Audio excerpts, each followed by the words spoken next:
ನಮಸ್ತೆ ವೀಕ್ಷಕರೇ, ನಾವು ಇವತ್ತು ಉತ್ತರ ಕರ್ನಾಟಕದ ಗಿರ್ಮಿಟ್ ಮಾಡ್ತಾಯಿದ್ದೀವಿ.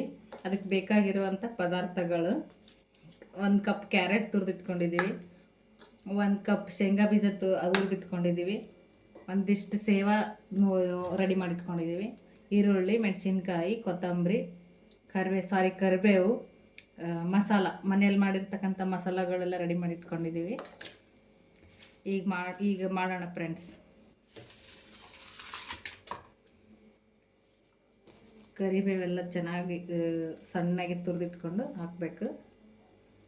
ಈರುಳ್ಳಿ ಮತ್ತು ಮೆಣಸಿನ್ಕಾಯಿ ಹಾಕಬೇಕು.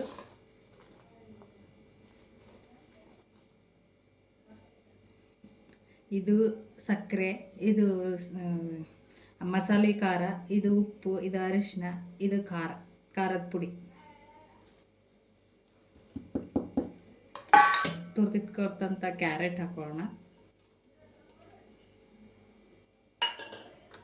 ಶೇಂಗಾ ಬೀಜ ಹಾಕೋಣ.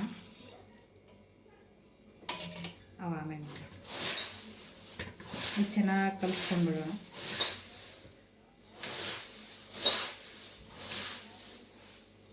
ಎಲ್ಲ ಕಲಸೋದಾಯ್ತು ವೀಕ್ಷಕರೇ.